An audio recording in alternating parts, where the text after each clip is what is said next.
स्वागत दोस्तों आप सभी का आपके अपने YouTube channel future to you academy पर एक बार फिर। आज हम पढ़ने वाले हैं डाइजेस्टिव सिस्टम। हालांकि ये जो डाइजेस्टिव सिस्टम वाला पार्ट है ये क्लास 10th का पार्ट है और क्लास 8th में भी पढ़ाते हैं, बाकी छोटी क्लास में भी पढ़ाते हैं। और इसको अगर आप पढ़ रहे हैं, ये कोई भी पढ़ सकता है, ऐसी कोई बात नहीं। कोई लोग जो गवर्नमेंट जॉब के एग्जाम की तैयारी कर रहे हैं वो लोग भी पढ़ सकते हैं, रेलवे वाले बच्चे खासकर पढ़ सकते हैं। तो ये सब लोग इसको पढ़ सकते हैं, जान देते हैं हम कैसे चीज़ें चलती हैं। हम खाना खाते हैं, पचाते हैं, निकालते हैं, सारी चीज़ें करते हैं। ये सारी चीज़ें तो बेसिक हैं जो हमें पता है। अब ये एक्चुअल में इन सब चीज़ों के पीछे जो प्रोसेस चल रहा है उसके बारे में हम जानेंगे कि एक्चुअल में ये चीज़ें होती कैसे हैं। और इन्हीं चीज़ों को जानते हुए और इन्हीं को करते हुए हम आगे बढ़ेंगे। चलिए तो स्टार्ट करते हैं अपने टॉपिक को। चैप्टर का नाम है, वो टॉपिक का नाम है हमारा डाइजेस्टिव सिस्टम। और हम डाइजेस्टिव सिस्टम के बारे में कुछ चीज़ें जानेंगे।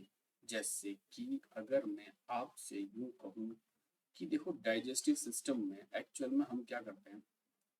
हम खाना खाते हैं, खाने से हमें क्या मिलता है, न्यूट्रिएंट्स मिल जाते हैं। और इन न्यूट्रिएंट्स को फिर हमारी बॉडी क्या कर लेती है, ऑब्जर्व कर लेती है। ठीक है, ऐसा हमको कुछ पता है। ठीक, अभी जो डाइजेशन के दौरान जो न्यूट्रिएंट्स मिले हैं, ये न्यूट्रिएंट्स से हमें क्या मिलती है, इन न्यूट्रिएंट्स से हमें मिल जाती है क्या, एनर्जी मिल जाती है। एक्चुअल में ये जो न्यूट्रिएंट्स होते हैं ये बड़े मॉलिक्यूल्स होते हैं, बड़े बड़े मॉलिक्यूल्स होते हैं।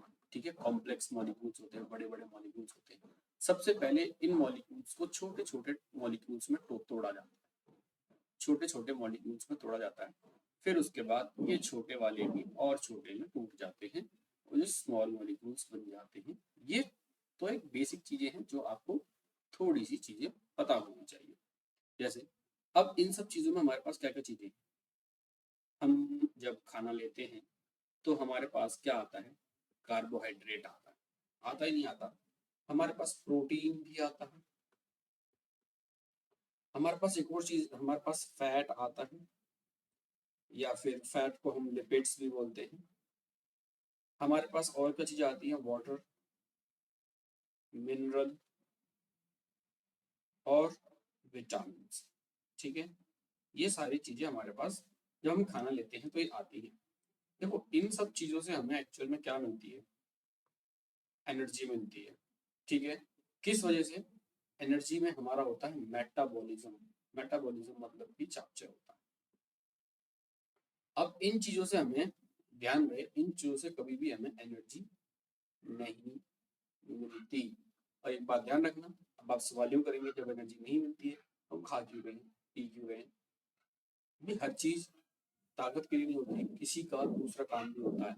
तो उन चीजों के लिए भी वो चीजें होती हैं। जैसे अगर आपसे, अब देखो एक एक करके हम बात करेंगे इन चीजों के बारे में। जैसे अगर मैं आपसे यूं कहूँ कि हमने जब कार्बोहाइड्रेट लिया, हमने कार्बोहाइड्रेट जब खाना खाया तो कार्बोहाइड्रेट आया। कार्बोहाइड्रेट हमारे पास किस फॉर्म में आता है, कार्बोहाइड्रेट जो आता है वो हमारे पास स्टार्च की फॉर्म में आता है। ठीक है, अब स्टार्च की फॉर्म में जब कार्बोहाइड्रेट आता है तो इसको हम तोड़ दे, हमारी जो बॉडी है वो इसको तोड़ती है किसमें, माल्टोस में। और माल्टोस टूटता है, माल्टोस कन्वर्ट हो जाता है हमारा किसमें, ग्लूकोज में, जिसको हमारी बॉडी यूज कर लेती है। कार्बोहाइड्रेट स्टार्च की फॉर्म में आया, माल्टोस में टूटा, ग्लूकोज में कन्वर्ट हो जाता है। ऐसा कुछ चीजें होती हैं। अभी हम कैसे होती हैं वो सब चीजें भी पढ़ेंगे। अभी हम एक ओवरव्यू ले रहे हैं, ये सब चीजें होती हैं। हमने दूसरी चीज क्या ली, हमने प्रोटीन लिया जिससे हमें एनर्जी मिलती है। हमने लिया प्रोटीन। अब जो ये प्रोटीन है, ये जो प्रोटीन है, ये प्रोटीन जो हमारे पास आता है, इस प्रोटीन को तोड़ा जाता है पेप्टोन्स में।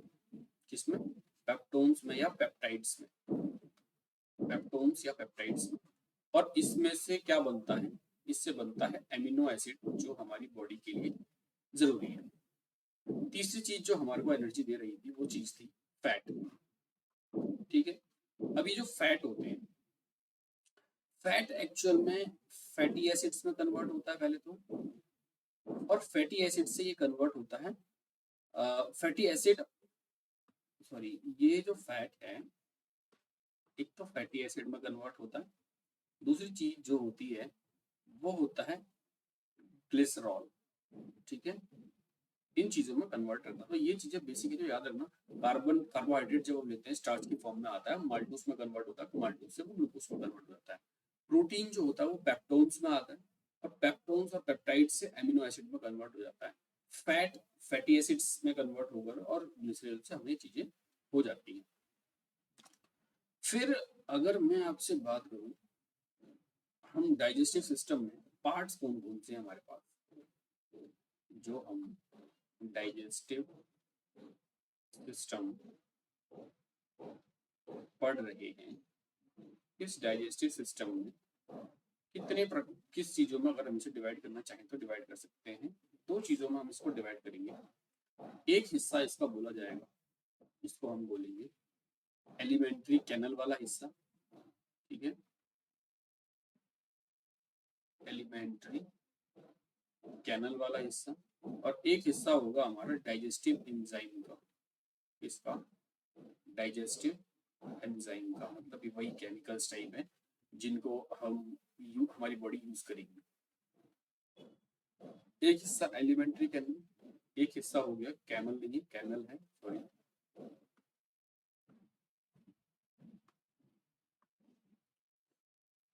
एलिमेंट्री कैनल, और एक है डाइजेस्टिव इस वाला। अब एलिमेंट्री कैनल में कौन कौन सी चीजें हैं? एलिमेंट्री कैनल में सबसे पहली चीज जो है वो है हमारा माउथ। माउथ में कितनी चीजें हैं हमारे पास? माउथ में जो हिस्सा ले रही हैं वो चीजें, वो है एक हमारे दांत, दांत के बाद हमारी जीभ, और जीभ के बाद हमारा बॉडी में हमारे जो माउथ में है सलाइवा। ठीक है, दूसरी चीज, जब खाना खा लेते हैं, मुंह से चबा लिया हमने, सब कुछ मिक्स वगैरह कर लिया, फिर उसके बाद वो खाना जाता है हमारा किसमें? फूड पाइप, जिसे हम ईसोफेगस भी बोलते हैं। क्या? ईसोफेगस बोलते हैं। तीसरी चीज जो होगी इसमें वो होगा हमारा, जब खाना ईसोफेगस इस पाइप से माउथ से ये स्टमक में गया, तो फिर ये जाएगा किसमें? स्टमक में। देन जब स्टमक से खाना किस में जाएगा? स्मॉल इंटेस्टाइन में जाएगा, और स्मॉल इंटेस्टाइन में जब ये जाएगा, फिर उसके बाद स्मॉल इंटेस्टाइन से पांचवा हिस्सा जो जाएगा ये जाएगा लार्ज इंटेस्टाइन, और छठा हिस्सा हमारा एनस, जिससे ये खाना जो डाइजेस्टेड खाना, अनडाइजेस्टेड फूड है, जो वेस्ट प्रोडक्ट है, वो सारे बॉडी से बाहर हो जाएंगे। अब अगर मैं डाइजेस्टिव एंजाइम्स की बात करूं, देखो अगर हम डाइजेस्टिव एंजाइम्स की बात करें तो माउथ में जो डाइजेस्टिव एंजाइम होगा वो हमारा होगा सलाइवरी एमाइलेज। ये बात याद रखना, एमाइलेज एंजाइम, या फिर हम उसको सॉरी सलाइवरी ग्लैंड भी बोल सकते हैं। ठीक है, डाइजेस्टिव एंजाइम को प्रोड्यूस करने वाला सलाइवरी ग्लैंड है। ये क्या है? एक ग्लैंड होता है सलाइवरी ग्लैंड, जिसमें सलाइवरी एमाइलेज निकलता है। फिर जब स्टमक की बात आती है, फूड पाइप में कोई भी डाइजेस्टिव एंजाइम नहीं होता, स्टमक की बात आती है, तो यहाँ पे गैस्ट्रिक जूसेस होते हैं या फिर गैस्ट्रिक ग्लैंड्स होते हैं। ठीक है, गैस्ट्रिक ग्लैंड्स होते हैं जो क्या करते हैं, जूस मतलब कुछ गैस्ट्रिक जूसेस को मिक्स करते हैं। फिर बात आती है स्मॉल इंटेस्टाइन। स्मॉल इंटेस्टाइन में दो चीजें हैं, एक है लीवर और एक है आपका पेंक्रियास। ये दो पार्ट ऐसे हैं, दो ऑर्गन ऐसे हैं जो कि दोनों के दोनों स्मॉल इंटेस्टाइन में कुछ ना कुछ अपना एंजाइम जूस मिलाएंगे। ठीक है, ये सारी चीजें कुछ इस तरीके से होती हैं। अब इनको अगर हम देखें, थोड़ा सा अगर मैं आपको समझाऊं, अगर इन सब चीजों का सिंपल मॉडर्न सिंपल तरीका अगर हम ये बोले कि एक्चुअल में फेजेस क्या हैं इसके, कितने उस तरीके चलता है, फेजेस ऑफ डाइजेशन। ठीक है, जो डाइजेशन है ये कितने फेजेस में चल रहा है। अगर मैं डाइजेशन के फेजेस की बात करूं, सबसे पहला काम है इंजेशन, मतलब खाना सबसे पहले मुंह में आएगा। इंजेशन के बाद क्या होगा? खाना डाइजेस्ट होगा, मतलब डाइजेशन। डाइजेस्ट हो गया, उसके बाद क्या होगा, जो भी चीजें हैं उसमें जो काम की चीजें हैं उनका एब्जॉर्प्शन। जब एब्जॉर्प्शन हो गया, फिर उन चीजों को यूज करके उनसे एनर्जी प्रोवाइड कराना, एसिमिलेशन। ठीक है। और एसिमिलेशन हो गया तो फिर जो भी वेस्ट प्रोडक्ट बना उनको हम क्या कर देंगे, एक्सक्रीज कर देंगे, तो उनको फिर हो गया एक्सक्रीशन, या फिर हम इसको बोलते हैं डिजेशन। पहला काम खाना लिया, दूसरा काम खाना पचाया, फिर उसको एब्जॉर्ब किया, फिर बॉडी में डालकर उसे एनर्जी ली गई, फिर जो भी फालतू बचा हुआ था, वेस्ट प्रोडक्ट जो बचा हुआ था, उस सबको क्या कर दिया हमने, इजेक्ट कर दिया बॉडी से, मतलब बाहर कर दिया। अब इन चीजों को देखो धीरे धीरे, पहले इसके पार्ट्स देख लेते हैं। देखो जब हम इसके पार्ट्स की बात करते हैं, ये हमारा माउथ वाला हिस्सा, जिसमें कि टीथ है, टंग है, और ये सलाइवरी ग्लैंड है। ठीक है। फिर यहाँ से ये वाली जो पार्ट है, ये जो है ये हमारा ईसोफेगस है, मतलब फूड पाइप है। फूड पाइप से खाना हमारे स्टमक में आया, स्टमक से खाना यहाँ से स्मॉल इंटेस्टाइन में जाएगा, और यहीं पे दो ऑर्गन्स हमारे जुड़े होते हैं। एक होता है लीवर, और एक यहीं पे ये जो इसके पेट के पीछे जो एक ऑर्गन है, पेंक्रियाज, वो जुड़ा हुआ रहता है। फिर जब यहाँ से खाना आता है स्मॉल इंटेस्टाइन में, यहाँ पे यूज होता है, फिर यहाँ पे सारा डाइजेस्ट होता है। डाइजेस्ट होने के बाद ये जो हिस्सा है, ये खाना फिर लार्ज इंटेस्टाइन में चले जाता है, और लार्ज इंटेस्टाइन से खाना क्या होता है, रेक्टम, या रेक्टम में आकर के फिर एनएस से बॉडी से बाहर एक्सक्रीट आउट हो जाता है। ये सारे इसके पार्ट्स हैं, और हम इन चीजों को हौले हौले एक एक करके चीजें पढ़ेंगे। चलिए, तो अब हम सबसे पहले बात करेंगे किसकी, सबसे पहली बात होगी हमारी माउथ की। ठीक है, हमने ओवरव्यू दिया, अब हम बात करेंगे किसकी, माउथ की। बात आए माउथ की, तो इसमें तीन चीजें थी। एक चीज थी हमारी क्या, सबसे पहली चीज, खाना लेंगे तो खाना काटेंगे, चीरेंगे, फाड़ेंगे, उसे पीसेंगे, ये सारे काम करेंगे, दांत का काम है।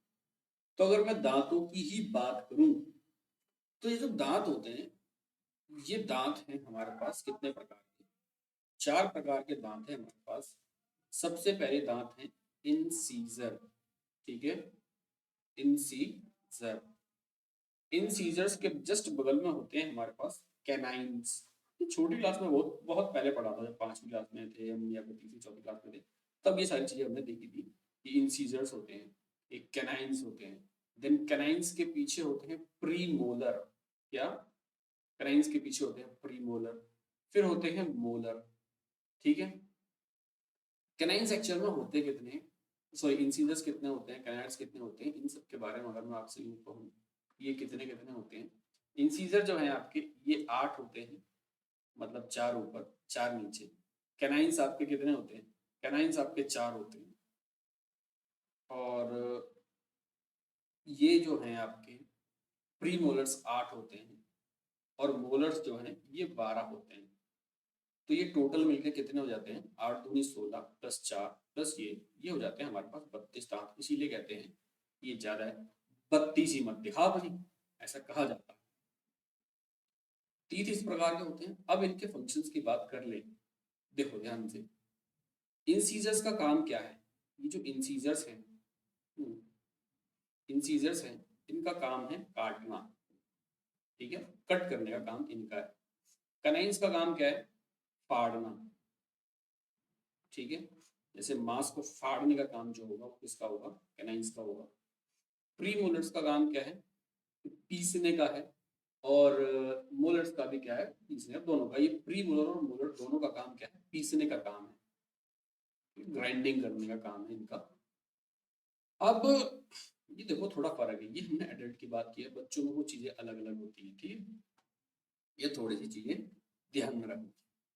अब एक और चीज याद रखो, जब हम दांतों के बारे में पढ़ते हैं ना, जब हम दांतों के बारे में पढ़ते हैं, तो इस स्टडी को बोला जाता है ओडेंटोलॉजी। क्या, ओडेंटोलॉजी। ठीक है, दांतों के बारे में पढ़ लिया, जान लिया। अब एक बार देख लेते हैं कि ये दांत ऐसे, ये जो चीजें हैं, ये जो दांत हैं, ये दिखते कैसे। देखो भाई, ये हैं आपके इंसीजर्स, जिनका काम क्या था, काटना। ये हैं कैनाइंस, जिनका काम क्या था, फाड़ना। और ये हैं प्रीमोलर्स, जिनका काम क्या है, पीसना। और इनका भी काम क्या है, पीसना। अब इनकी पोजीशंस की अगर बात की जाए तो देखो, अगर मैं इनकी पोजीशंस की बात करूं तो देखो, ये आगे के दांत, ये वाले जो आगे के दांत होते हैं, ये दांत हमारे हैं क्या, ओके, हाँ, इन दांतों को हम कहते हैं इंसीजर्स। ठीक है, इंसीजर्स। ये वाले जो दांत है ना, ये वाला है, इसके जैसे बगल में होगा, ये दांत हैं आपके कैनाइंस। ये जो दांत हैं आपके, ये वाले, ये हैं आपके प्रीमोलर्स।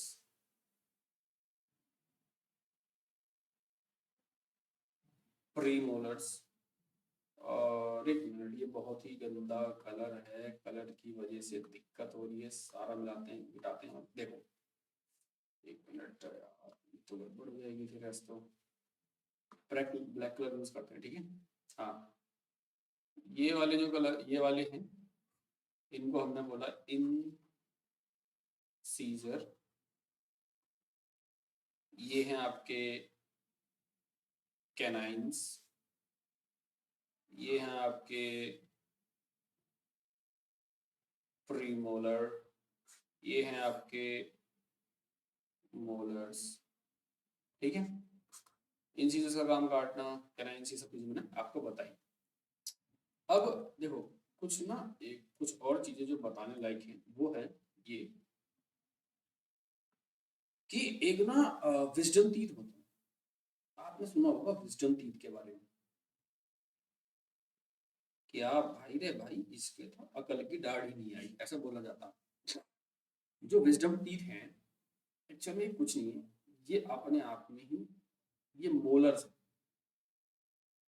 जो कि किसी किसी में आते हैं, किसी में नहीं आते। विजडम टीथ का विजडम से कोई लेना देना नहीं है, मैं आपको फिर से बता दूं। विजडम टीथ का विजडम से कोई लेना देना नहीं। किसी के पास विजडम हो सकता है, मोलर्स हो, ये विजडम टीथ हो, लेकिन उसके पास विजडम ना हो। तो विजडम टीथ का अकल से कोई लेना देना नहीं है, मैं आपको बता दूं, ये सब कहने की बातें हैं। ये मोलर्स हैं। देखो, एक्चुअल में विजडम टीथ को ना हम वेस्टिजियल ऑर्गन बोलते हैं।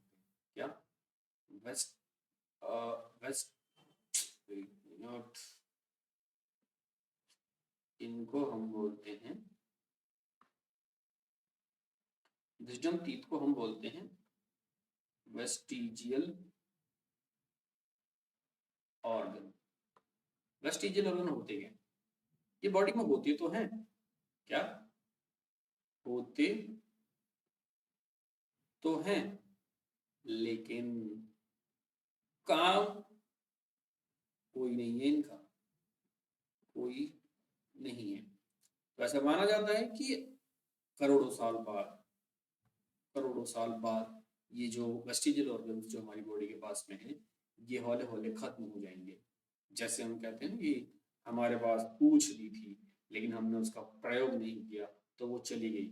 तो नेचर अपने आप को उसी तरीके से ढालता है, जिस भी अंग का प्रयोग करेंगे, सबसे ज्यादा कोई भी स्पीशीज अगर जिस अंग का प्रयोग करेगी, वो अंग रहेगा, और जिसका प्रयोग कम होता चला जाएगा, उसको वो खत्म होता चला जाता है।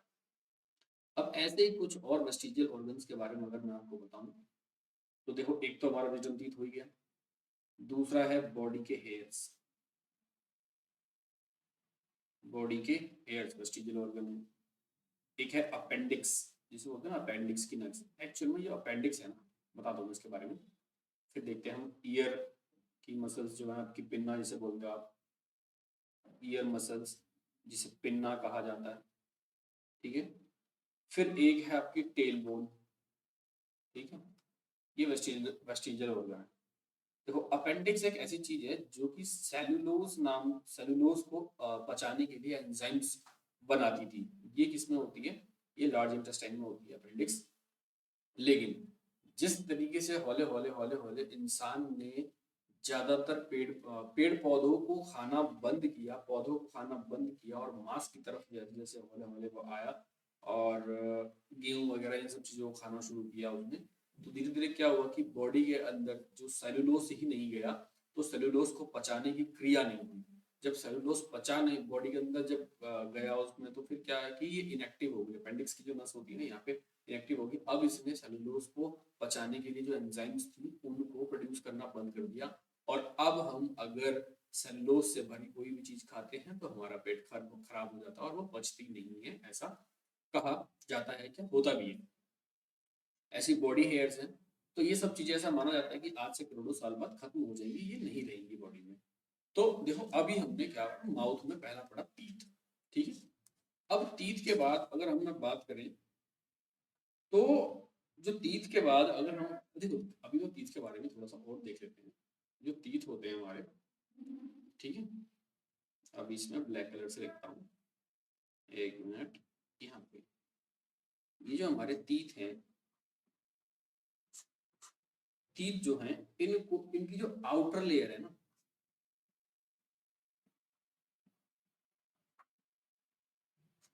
टीथ की जो आउटर लेयर है इसको कहा जाता है इनेमल। और इनेमल एक्चुअल में है क्या, इनेमल जो है हार्डेस्ट पार्ट ऑफ बॉडी है अपनी, it is the hardest part of our body. हमारी बॉडी का हार्डेस्ट पार्ट है इनेमल, ये बात आप ध्यान रखना। अब ये जो इनेमल है, इस इनेमल को प्रोटेक्शन प्रोवाइड करती है कोई चीज, जिसको हम कहते हैं फ्लोरीन, ठीक है। और एक और चीज याद रखना कि जो इनेमल है ये बनी किस चीज से है, ये बनी है कैल्शियम से और फास्फोरस से। कैल्शियम का काम क्या है, रिजिडिटी प्रोवाइड करना। कैल्शियम का क्या काम है, रिजिडिटी प्रोवाइड करना, मतलब उसकी बनावट को टाइट रखना इसको। और फास्फोरस से क्या बना है, ये एक्चुअल में बना हुआ है, फास्फोरस से ये बना हुआ है। तो कहने का मतलब ये बोलते हैं कि जो इनेमल है वो इनेमल किससे बनी हुई है, कैल्शियम फॉस्फेट से बनी हुई है। इनेमल बनी किससे, कैल्शियम फॉस्फेट से बनी हुई है, ऐसा हम कहते हैं। अब कुछ और चीजें अगर मैं आपको बताऊं उसके बारे में, देखो बॉडी के अंदर अगर फ्लोरीन की कमी हो जाती है, अगर बॉडी के अंदर फ्लोरीन की कमी हो जाती है तो क्या होता है, हमारे जो दांत हैं वो सड़ना शुरू कर देते हैं। क्या होता है, टूथ डिके, फ्लोरीन की कमी से टूथ डिके हो जाता है। और अगर मैं आपसे यूं कहूं कि फ्लोरीन एक्सेस हो गया, मतलब ज्यादा फ्लोरीन हो जाए बॉडी के अंदर, तो ज्यादा फ्लोरीन के होने की वजह से एक बीमारी होती है जिसको हम फ्लोरोसिस बोलते हैं। और फ्लोरोसिस में क्या होता है कि दांत जो होते हैं हमारे, सॉरी दांत, दांत नहीं है भैया, फ्लोरोसिस में जो दांत होते हैं हमारे, ये वाला कलर, फ्लोरोसिस में जो दांत हैं वो पीले दिखने लगते हैं, दिखने लगते हैं।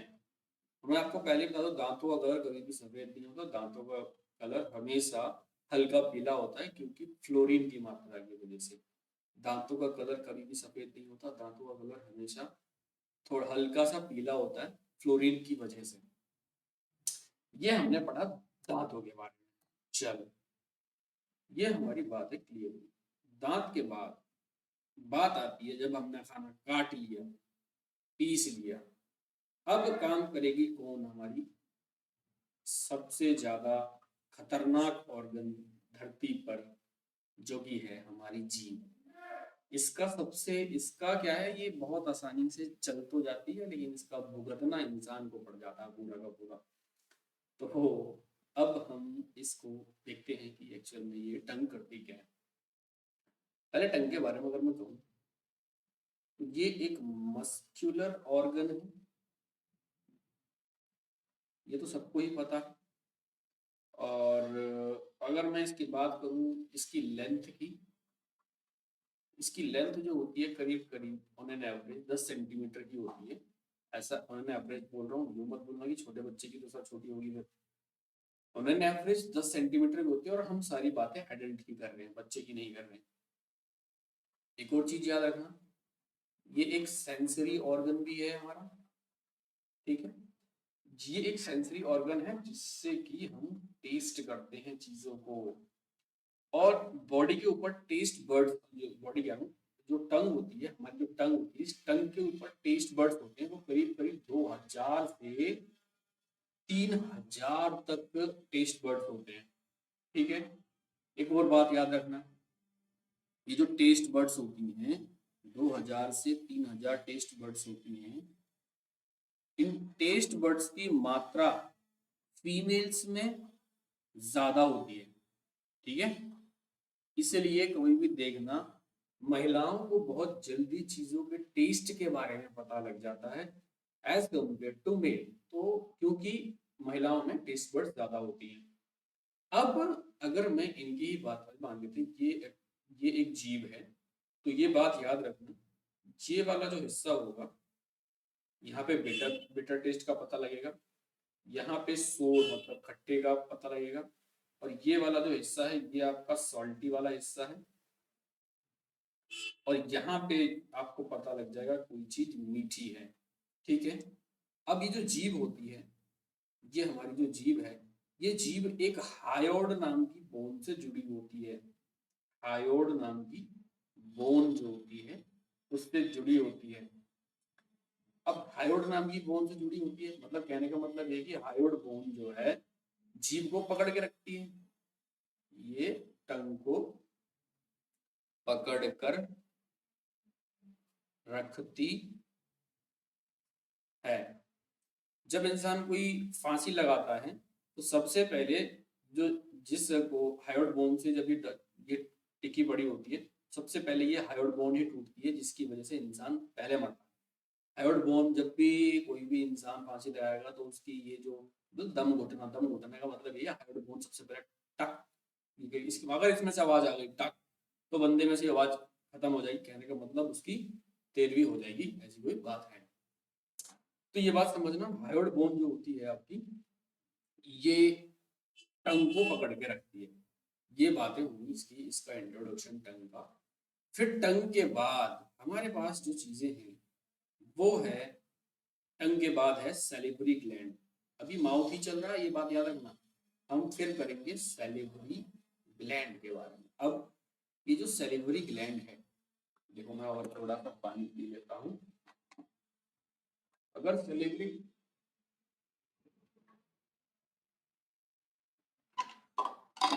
ये जो सैलिवरी ग्लैंड है, ये जो सैलिवरी ग्लैंड है, इससे क्या निकलता है? सलाइवा। सलाइवा को हम क्या कहते हैं? लार कहते हैं।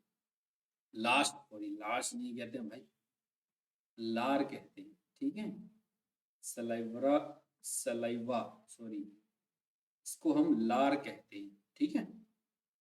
हाँ, अब एक दिन में, ये बात याद रखना, एक दिन में 1 से 1.5 लीटर लार हमारी मुंह में बनती है।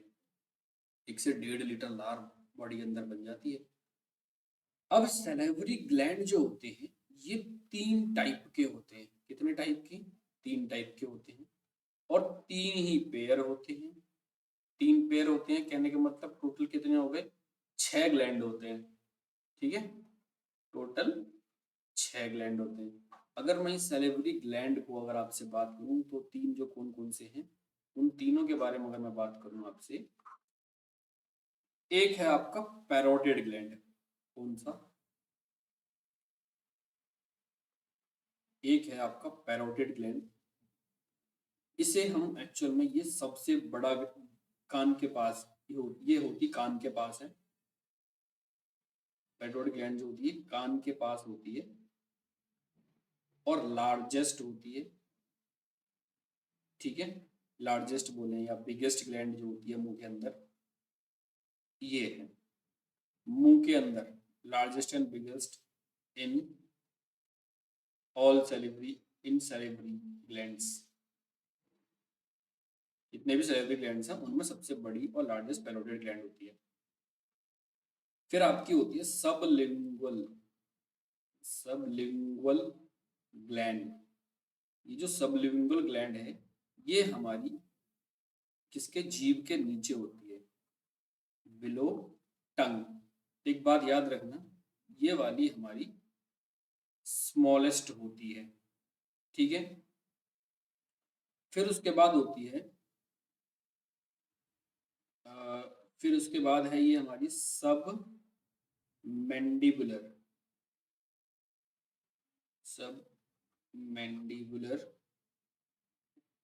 ग्लैंड।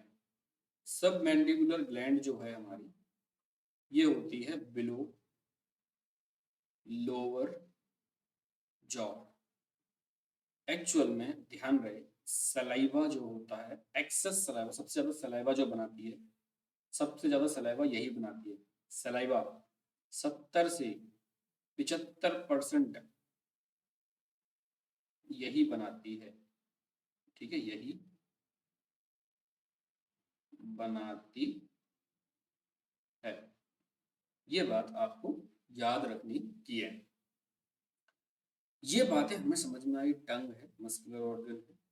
फिर अब अगर मैं आपसे आगे चीजें करूं इसी सलाइवा के बारे में, अभी देखना, अभी हम सलाइवा ही पढ़ रहे हैं और सलाइवा ही चलेगा अभी। देखो ये जो सलाइवा है, इस सलाइवा की अगर मैं पीएच वैल्यू की बात करूं, ठीक है, सलाइवा की, एक मिनट, ये तो गड़बड़ है, ऐसे नहीं, ऐसे नहीं, ऐसे नहीं, इसको ऐसे करते हैं। सलाइवा का जो पीएच वैल्यू है वो होती है 6.8, ठीक है। अब अगर मैं सलाइवा को डिवाइड करूं तो सलाइवा बना किस किस चीज से, देखो सलाइवा में क्या क्या चीज होती है। सलाइवा में एक तो होता है वाटर, एक होता है, और हमारे पास मिनरल्स भी होते हैं सलाइवा में। मिनरल्स जैसे कि सोडियम हो गया, क्लोरीन हो गया, पोटेशियम हो गया, ये सब चीजें होती हैं। और एक होता है हमारे पास सलाइवा के अंदर क्या, एंजाइम्स। हमारे लिए ये बहुत ज्यादा इंपॉर्टेंट चीज है, इन एंजाइम्स के बारे में ही हम जानेंगे। अब एंजाइम्स जो हैं, अगर मैं एंजाइम्स की बात करूं, इनको दो हिस्सों में डिवाइड करते हैं। एक है लाइजोजाइम और एक है सलाइवरी एमाइलेज, ठीक है। इस सलाइवरी एमाइलेज को हम टाइलिन अमाइलेज भी कहते हैं, ये बात ध्यान रखने की है। लाइजोजाइम का काम क्या है, टू किल बैक्टीरिया, ठीक है। ये कुछ बैक्टीरियाज को, टू किल सम बैक्टीरियाज, इसका काम ये है सर। सलाइवरी एमाइलेज का काम क्या है, इसका काम है, अगर मैं आपसे यूं कहूं, इसका काम है पार्शियल डाइजेशन ऑफ कार्बोहाइड्रेट्स, ठीक है। कार्बोहाइड्रेट का पार्शियल डाइजेशन करना किसका काम है, सलाइवरी एमाइलेज का। अब मैं आपको एक छोटा सा थोड़ा सा इंटरेस्टिंग फैक्ट बताता हूँ। देखो जब भी आप एक सूखी रोटी खाते हैं तो वो थोड़ी सी मीठी लगती है। वो मीठी लग किस वजह से रही है, क्योंकि रोटी के अंदर क्या है, कार्बोहाइड्रेट, और कार्बोहाइड्रेट भी कौन सा, स्टार्च वाला। और स्टार्च मीठी लगती है क्योंकि रोटी के अंदर क्या है, कार्बोहाइड्रेट, कार्बोहाइड्रेट भी कौन सा, स्टार्च वाला। स्टार्च का जब पार्शियल डाइजेशन होता है तो ये जो होता है स्टार्च माल्टोस में कन्वर्ट हो जाता है, और माल्टोस अपने आप में ही स्वीट होता है। ठीक है, इस वजह से सूखी रोटी हमको मीठी लगती है। वो कहावत है ना, जब भूख लगी हो तो सूखी रोटी भी मीठी लगती है। तो मीठी लगने का कारण ये जरूरी नहीं कि वो भूख ही लगी है इस वजह से मीठी लग रही है। मीठी लगने का कारण ये है कि स्टार्च उसमें था और उसका पार्शियल डाइजेशन हुआ और वो माल्टोस बन गया, इस वजह से वो मीठी लगती है। ये बात याद रखिएगा। अब देखो, खाना मुंह में गया, काटा, चीरा, फाड़ा, चबाया, उसमें सलाइवा मिक्स किया। सलाइवा मिक्स जब किया तो लाइसोजाइम ने उसमें थोड़े थोड़े थोड़े से बैक्टीरिया को मार दिया। सलाइवरी एमाइलेज ने क्या किया कि कार्बोहाइड्रेट का पार्शियल डाइजेशन कर दिया। ये सारे काम हो गए, और ये सब जब काम हो गया तो एक पेस्ट बन गया मुंह के अंदर, जिसको अब पेट के अंदर जाना है। अब यहाँ पर जो पेस्ट बना है, देखो, ये सब होने के बाद जो पेस्ट बना है, ठीक है, ये सब होने से जो पेस्ट बना है, उस पेस्ट को बोलते हैं हम बोलस। क्या बोलते हैं? बोलस। यहाँ पे जो पेस्ट बना है, इस पोस्ट को हम क्या कह रहे हैं? इस पेस्ट को हम बोल रहे हैं बोलस।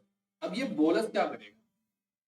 अब देखो, मैं यहाँ पे एक बार फिर से वहां आता हूँ जहां से हमने चीजें स्टार्ट की थी। देखो, यहाँ मुंह के अंदर पेस्ट बन गया, ठीक है। अच्छा, वाइट ही यूज कर रखा है।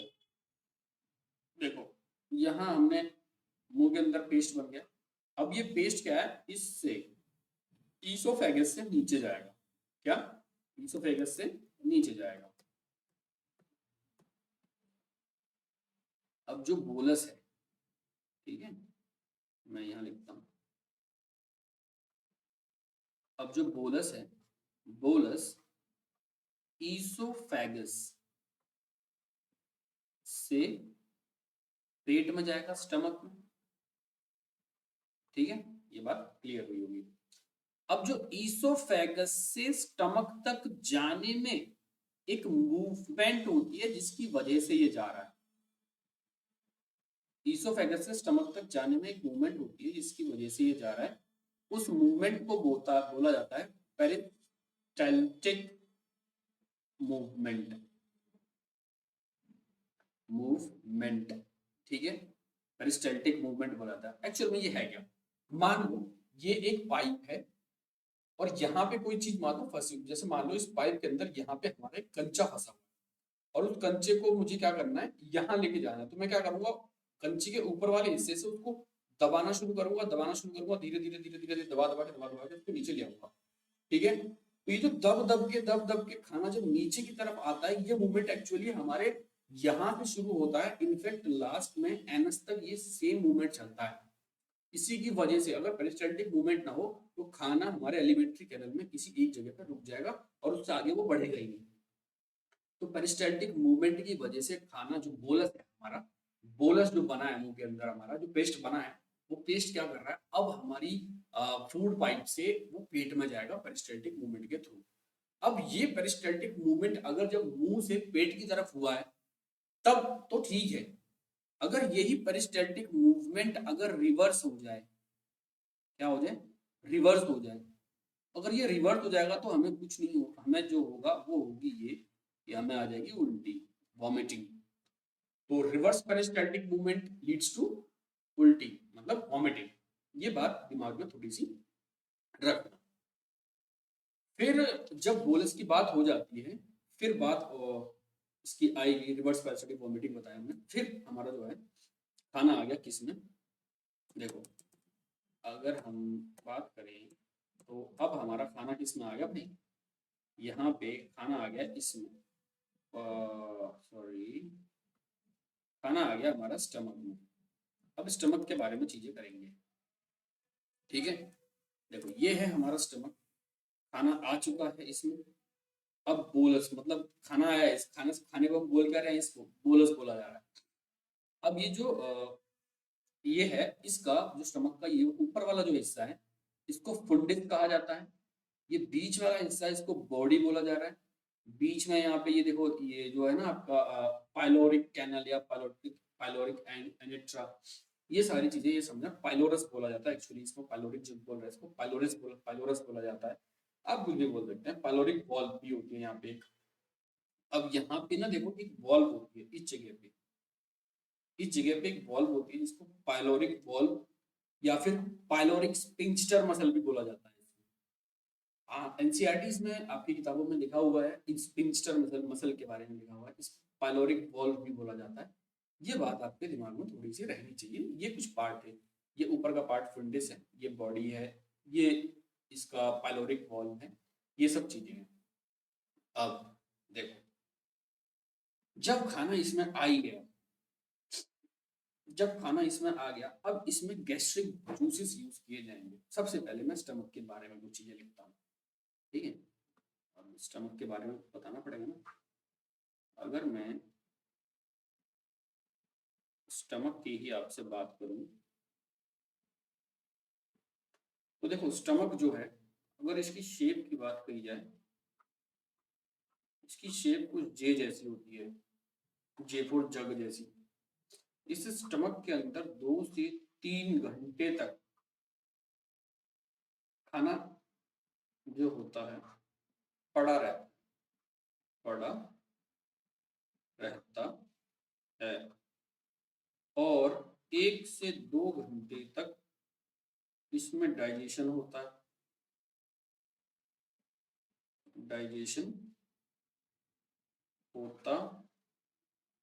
है, ठीक है। फिर इसका मतलब ये है कि जो खाना है वो 4 से 5 घंटे तक सिर्फ और सिर्फ स्टमक में ही रहता है। खाना अगर आपने पेट भर के खाना खा लिया है तो ये समझिए कि जो आपका खाना आपने खाया था वो 4 से 5 घंटे तक पेट में ही रहता है। खाने को पेट से स्मॉल इंटेस्टाइन तक जाने में ही 4 से 5 घंटे लग जाते हैं टोटल खाने को जाने में। और आप क्या करते हैं, खाया 2 घंटे बाद या 1 घंटे बाद ही फिर ठूस लिया। ऐसे ये जो सिस्टम करते हैं, फिर आप कहते हैं कि हमें कॉन्स्टिपेशन हुआ, ये दिक्कत आ रही है, ये दिक्कत आ रही है। तो ये सारी दिक्कतें पेट की दिक्कत है और कुछ नहीं। आप खाना टाइम से खाइए, उसको समय दीजिए उसको पचने का, बस इतना समझिए। अब देखो, जब ये खाना इसमें रहता है तो कुछ चीजें होती हैं, जैसे कुछ गैस्ट्रिक जूसेस इसमें जोड़े जाते हैं, ठीक है। इसमें कुछ गैस्ट्रिक ग्लैंड्स जो होते हैं पेट के अंदर, वो इसमें कुछ जूस जोड़ते हैं। गैस्ट्रिक ग्लैंड्स जो हैं इसमें कुछ जूसेस को ऐड करते हैं। अब इनके पास ना, जो गैस्ट्रिक ग्लैंड्स होते हैं, इनके पास 2 प्रकार की सेल्स होती हैं, ठीक है। 2 प्रकार की सेल्स होती हैं। एक होती है ऑक्जिंटिक ऑक्जिंटिक या फिर पैराइटल, ठीक है। और एक होती है आपकी चीफ या फिर पेप्टिक सेल्स। क्या? Peptic cell. अब इनका काम क्या क्या है? अगर मैं इनके काम की बात करूं तो इसका तो काम ये है, ये HCl का फॉर्मेशन करेगा, ये HCl का फॉर्मेशन करता है। और चीफ पेप्टिक सेल्स जो होती हैं, इसमें 2 प्रकार की होती हैं। ये जो होती है, ये पेप्सिनोजन, और एक और चीज को करते हैं प्रोरेनिन पर भी। इसको अलग करके लिखता हूँ, और यहाँ पे इसको हटाया जाए और यहाँ से इसको लगाया जाए। एक और चीज ये होता है प्रोरेनिन, ठीक है। ये 2 चीजें ऐसे होते हैं। गैस्ट्रिक ग्लैंड्स जो होते हैं ये बने होते हैं 2 प्रकार की सेल से। एक होता है ऑक्जेंटिक या पैराइटल सेल्स, एक होता है आपका चीफ या पेप्टिक सेल्स होती है। ऑक्जेंटिक या पैराइटल सेल्स जो होते हैं वो HCl का फॉर्मेशन करती हैं, और चीफ या पेप्टिक सेल्स जो होती है वो पेप्सिनोजन या प्रोरेनिन का फॉर्मेशन करती हैं। ये बात है, मैं मानता हूँ कि आपको पता होनी चाहिए। फिर अगर मैं आपसे बात करूँ, थोड़ा और आगे चलते हैं, इसी में बात करते हैं HCl की। अच्छा, ये HCl इतना कंसंट्रेटेड एसिड होता है, और ये बॉडी के अंदर कर क्या रहा है, काम क्या है? देखो, इसका काम है to kill bacteria and germs. इसी की वजह से बॉडी में, इसी की वजह से पेट में एसिडिटी भी होती है। इसका काम क्या है? इसका काम ये भी है कि ये एक्टिवेट करता है एंजाइम्स को। ठीक है, अब एक बात याद रखिएगा, प्रोरेनिन के बारे में जो हमने अभी पढ़ा, जो प्रोरेनिन हमने जो पढ़ा, प्रोरेनिन को, प्रोरेनिन जब HCl आता है तो HCl प्रोरेनिन, प्रोरेनिन जो है HCl की प्रेजेंस में रेनिन बनता है। ठीक है, फिर और एक और चीज याद रखना, पेप्सिनोजन मैंने जो बोला, वो पेप्सिनोजन भी HCl की प्रेजेंस में पेप्सिन बनता है। तो आप जो एनसीईआरटी में लिखा है ना डायरेक्टली कि वहां पे पेप्सिन के बारे में लिखा है, प्रोरेनिन के बारे में तो लिखा ही नहीं है। पेप्सिन एंजाइम होता है, वो ये करता होता है, ऐसा एनसीईआरटी में लिखा हुआ है, वो भी ठीक है। लेकिन उससे थोड़ा सा पहले का एक और स्टेप ये है कि प्रोरेनिन HCl के प्रेजेंस में रेनिन बनता है और पेप्सिनोजन HCl के प्रेजेंस में पेप्सिन बनता है। ये बात आपको ध्यान में रहनी चाहिए। अब एक बात याद रखना, एक और चीज, हमारा जो मिल्क होता है, मिल्क में क्या होता है? कार्बोहाइड्रेट होती है और एक होती है क्या? प्रोटीन। कार्बोहाइड्रेट जो इसके अंदर होती है वो लैक्टोज में बदलती है, और प्रोटीन जो होता है इसके अंदर वो होता है केसीन प्रोटीन। और जो केसीन प्रोटीन है हमारा, ठीक है, ये जो केसीन प्रोटीन है, इस केसीन प्रोटीन के ऊपर रेनिन काम करता है, और रेनिन जब काम करता है तो ये बनता है पैराकेसीन, पैराकेसीन। और पैराकेसीन के ऊपर जब पेप्सिन काम करता है तो ये पेप्टाइड्स बनते हैं। ये बात थोड़ी सी ध्यान में रखने की बात है। मिल्क में कार्बोहाइड्रेट है जो लैक्टोज में कन्वर्ट हो रहा है, मिल्क में प्रोटीन भी है, प्रोटीन को केसीन, प्रोटीन के अंदर केसीन प्रोटीन है, प्रोटीन में भी केसीन प्रोटीन है, इसका प्रोटीन के भी कई सारे टाइप होते हैं, तो केसीन वाला प्रोटीन है। केसीन वाले प्रोटीन के ऊपर में रेनिन काम करता है तो पैराकेसीन बनाता है, और पैराकेसीन के ऊपर पेप्सिन काम करता है तो पेप्टाइड्स बना देता है। तो एक सवाल आपसे ये पूछा जा सकता है कि छोटे बच्चे जो होते हैं, छोटे बच्चों में सबसे ज्यादा, छोटे बच्चों में सबसे ज्यादा कौन सा एंजाइम बनता है? छोटे बच्चे सबसे ज्यादा पीते क्या है? मिल्क। तो मिल्क अगर पियेंगे तो इनके पास, इनमें एंजाइम सबसे ज्यादा कौन सा बनेगा? वो बनेगा रेनिन। ठीक है, जब दूध पियेंगे तो भाई दूध में तो प्रोटीन मिला, प्रोटीन को डाइजेस्ट करना है, प्रोटीन को डाइजेस्ट करने के लिए किसका काम क्या है? रेनिन का काम है प्रोटीन को डाइजेस्ट करने के लिए।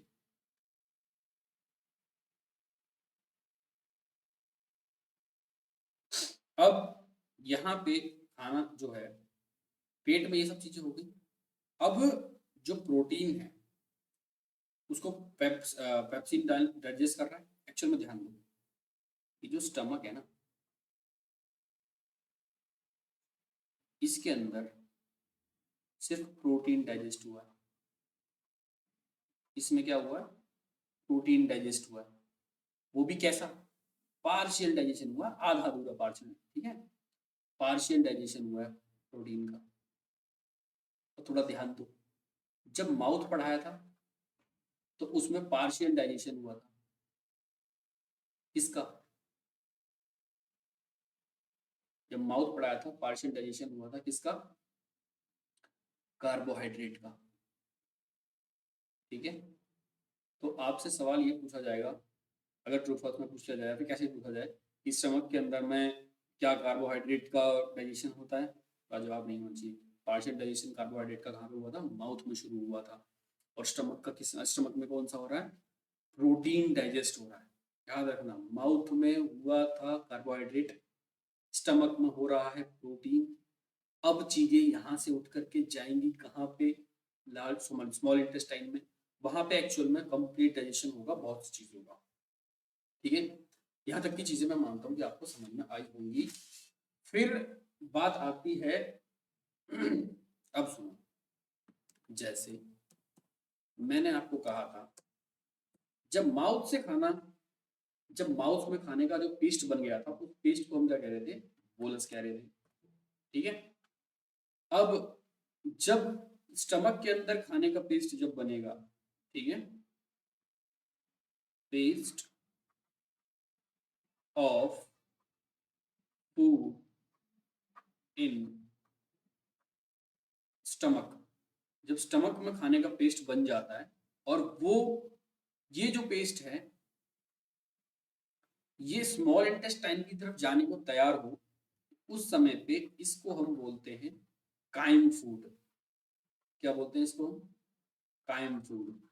ठीक है, ये बात थोड़ी सी याद रखना। जब बॉडी जब खाने से आया था तो वो बोलस था और अब वो हो गया काइम फूड। अब काइम फूड में होता क्या है, काइम फूड में पार्शियली डाइजेस्टेड प्रोटीन और पार्शियली डाइजेस्टेड, ध्यान दो, ये जो काइम फूड है इसमें दो चीजें हैं, इसमें प्रोटीन है पार्शियल डाइजेस्टेड और इसमें कार्बोहाइड्रेट भी है, कार्बोहाइड्रेट भी है पार्शियल डाइजेस्टेड। मैं आपसे यूं कहूं बोलस में क्या था, तो बोलस में partially digested, partially digested carbohydrate थी। ये बातें इतनी मैं मानता हूं कि क्लियर होंगी। अब आ जाते हैं थोड़ा सा और आगे, इधर देखो, अब जब खाना इसमें क्या हो गया कि प्रोटीन इसमें पचा दिया गया पार्शियली, जब प्रोटीन इसमें पचा दिया गया पार्शियली, अब सुनो यहाँ पे, ठीक है, प्रोटीन पचा दिया गया। अब ये खाना जो है, यहाँ पे जो स्पिंस्टर मसल है या फिर पायरोलिक वॉल्व है, इस वॉल्व से ये, अब इस वॉल्व से जैसे ही आगे जाएगा तो ये वाला हिस्सा कहलाया जाएगा ड्यूडेनम। ड्यूडेनम एक्चुअली किसका पार्ट है, ड्यूडेनम है स्मॉल इंटेस्टाइन का पार्ट, स्मॉल इंटेस्टाइन का पार्ट है ड्यूडेनम। अब जब ड्यूडेनम में खाना जाएगा, यहां से स्पिंस्टर मसल से इधर जाएगा तो ये आ जाएगा किसमें, स्मॉल इंटेस्टाइन में। अब ड्यूडेनम वाले हिस्से पर ही दो ऑर्गन, ठीक है। अब देखो यहाँ पे हमने एक और चीज, मैं आपको एक और चीज बता रहा हूँ कि यहाँ पे जो HCl था ना, बॉडी के अंदर HCl इसीलिए चाहिए था क्योंकि यहाँ पे जो मैंने आपको बताया था जो पेप्सिन नाम का एंजाइम था ना, वो काम ही तब करता था जब कोई एसिडिक मीडियम मिले उसको। क्या उसको मिले, कैसा मीडियम, एक एसिडिक मीडियम। तो एक बात बताओ, जब खाना जब यहाँ पेट के अंदर था और उसमें एसिड मिला दिया गया, तो ये बताओ मेरे को कि जो यहाँ से काइम फूड नीचे की तरफ जाएगा, काइम फूड जो होगा वो जब स्मॉल इंटेस्टाइन में जाएगा तो इसका नेचर, काइम फूड का नेचर कैसा होगा, वो भी तो एसिडिक ही होगा। ठीक है, काइम फूड का नेचर कैसा होगा, एसिडिक होगा। क्यों? क्योंकि खाने को पेट के अंदर HCl मिला दिया गया था खाने में, तो एसिडिक है। अब चलो थोड़ा और नीचे की तरफ चलते हैं, पार्ट्स ऑफ फूड ये हो गया। बात आती है हमारी किसकी, फिर उसके बाद लिवर और इन सब की बातें आएंगी। देखो अब हम ना यहाँ चलते हैं और एक और चीज मैं आपको दिखाता हूँ, एक मिनट, यहाँ शायद वो वाली फोटो मैंने लगाई है या नहीं लगाई है, देखता हूँ, एक मिनट। देखो इसमें देखते हैं, देखो ये है। अब मैं इस वाले में से तो क्या करता हूँ कि इसमें से सारी की सारी इंक को इरेज करता हूँ, इरेज कर दिया। अब देखो ये पेट है, ये हमारी स्पिंस्टर मसल है, स्पिंस्टर मसल से ये वाला जो पार्ट है ये ड्यूडेनम वाला पार्ट है। इस ड्यूडेनम वाले पार्ट पे, इस ड्यूडेनम वाले पार्ट में दो ऑर्गन, इस ड्यूडेनम वाले पार्ट पे दो ऑर्गन हमारे कनेक्ट होते हैं, दो ऑर्गन कनेक्ट होते हैं। एक होता है हमारा पैंक्रियास और एक होता है लिवर। पेंक्रियाज और लिवर जो है ये डुोडेनम वाले पार्ट पे कनेक्ट होते हैं स्मॉल इंटेस्टाइन से। अब अब हम पहले पढ़ेंगे लिवर, देन फिर पेंक्रियाज, फिर स्मॉल इंटेस्टाइन पे आएंगे। पेंक्रियाज और लिवर के दोनों के काम को समझ के, ठीक है। हम्म, हम्म, देखो बात करते हैं अपनी भाई साहब की, एक जो बहुत ही ज्यादा इम्पोर्टेंट पार्ट है और बहुत ही ज्यादा इम्पोर्टेंट ऑर्गन है, बहुत का मतलब इसके बिना तो बहुत सी चीजें बिगड़ जाएंगी। ये है हमारा लीवर, ठीक है। हम इस लीवर के बारे में पढ़ेंगे। पहले तो लीवर का थोड़ा सा इंट्रोडक्शन लेते हैं कि लीवर है क्या चीज। देखो जब भी हम लीवर के बारे में पढ़ रहे होते हैं तो इसकी जो स्टडी होती है इसको हम बोलते हैं हेपाटोलॉजी, ठीक है। और लिवर की स्टडी तो हेपाटोलॉजी होगी। अब इसके पास ना एक सेल्स होते हैं, हेपेटिक सेल्स होते हैं, हेपेटिक सेल्स होते हैं। और हेपेटिक सेल्स होने की वजह से इसकी रीजनरेशन पावर बहुत ज्यादा होती है। रीजनरेशन पावर इसकी बहुत ज्यादा होती है, पावर हाईएस्ट होती है। तो बोलते हैं ना कि ये अकेला एक ऐसा ऑर्गन है, देखो हमारी बॉडी के अंदर ऐसा कोई भी ऑर्गन नहीं है इसके अलावा जो कि थोड़ा सा कट जाए तो वैसा का वैसा ही वापस आ जाए। लेकिन लीवर एक ऐसा ऑर्गन है जो कि थोड़ा थोड़ा कट भी जाए तो वो बाकी अपने आप को दोबारा से रीजनरेट कर लेता है। कहने का मतलब किसी व्यक्ति का लिवर अगर खराब हो गया है और एक हेल्दी व्यक्ति जिसका लिवर पूरा ठीक है वो अपने लिवर का थोड़ा सा हिस्सा उसको दे दे तो उसका वो उस थोड़े से हिस्से के ऊपर भी वो पूरी अपनी जिंदगी काट सकता है, क्योंकि लिवर के अंदर हेपेटिक सेल्स हैं जो कि अपने आप को रीजनरेट करती हैं। ये बात आपको ध्यान में रखनी है। अब जब लिवर सेल्स की लिवर पे हेपेटिक सेल्स हैं, दूसरी चीज जब इसकी रीजनरेशन पावर की वजह से ही इट कैन बी डोनेटेड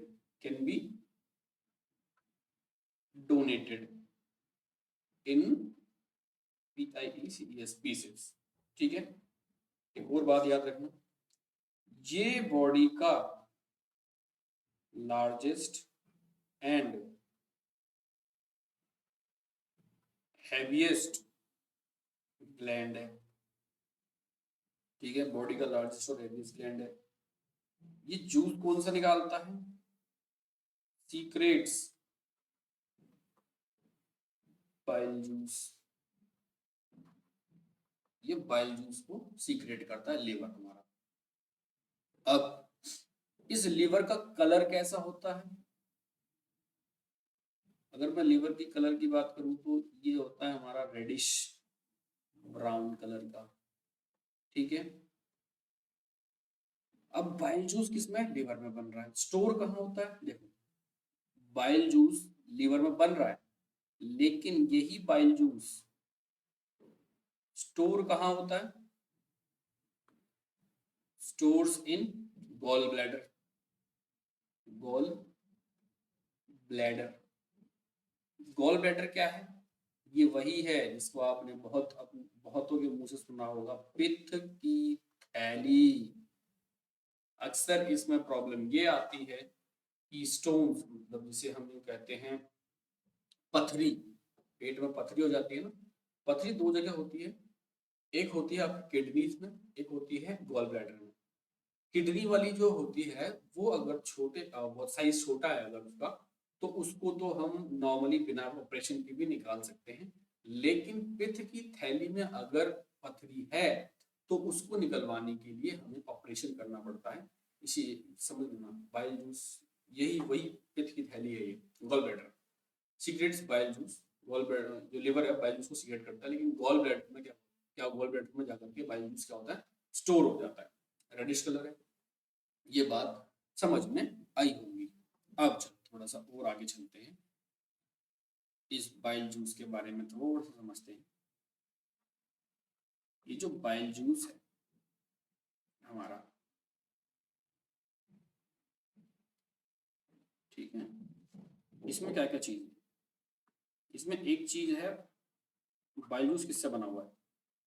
एक है बाइल सॉल्ट्स, ये बना हुआ है। एक है फॉस्फोलिपिड्स,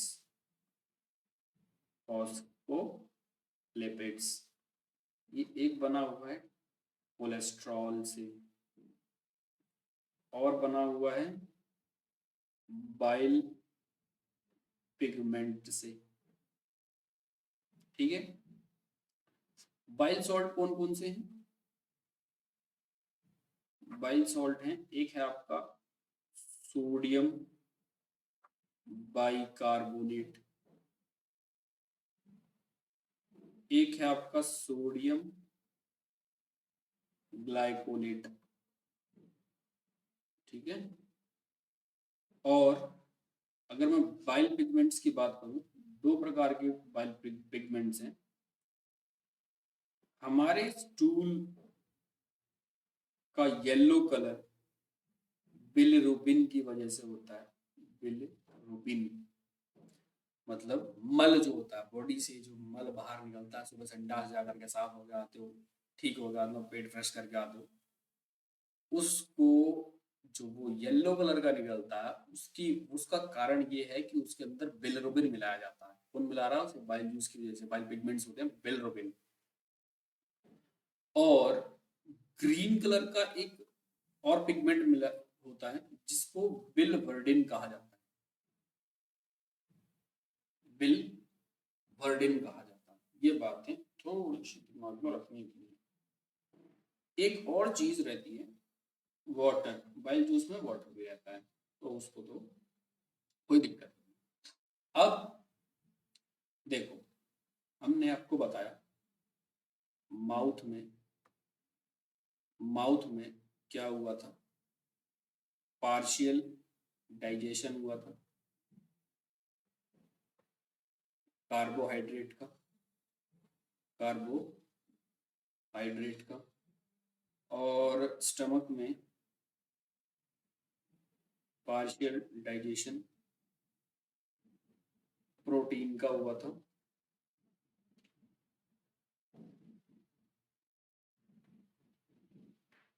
अब देखो,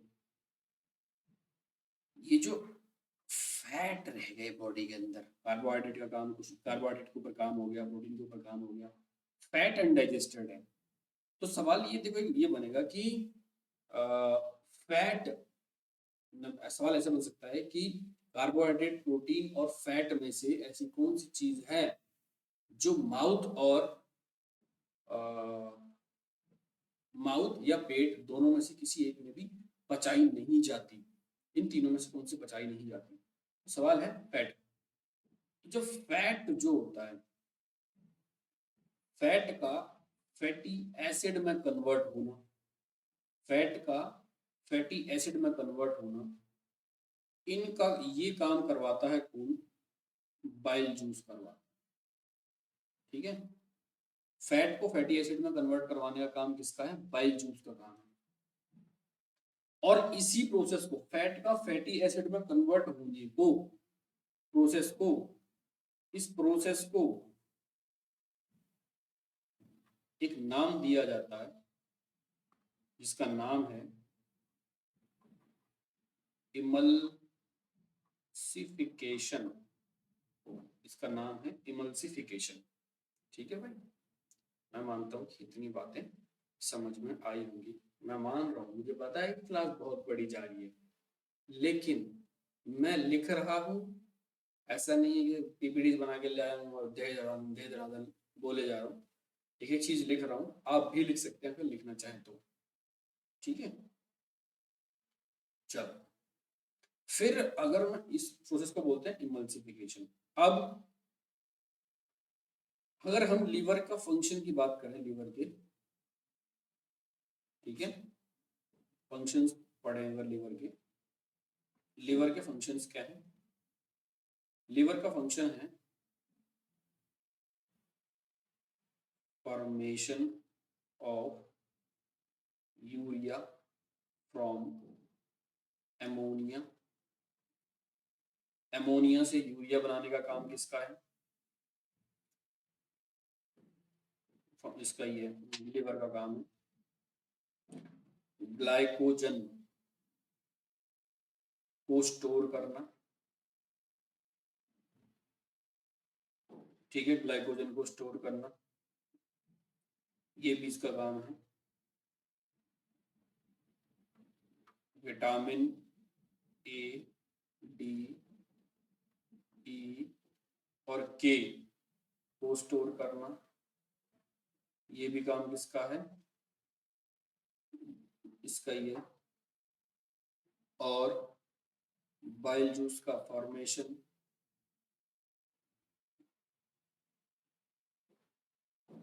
और डिटॉक्सिफिकेशन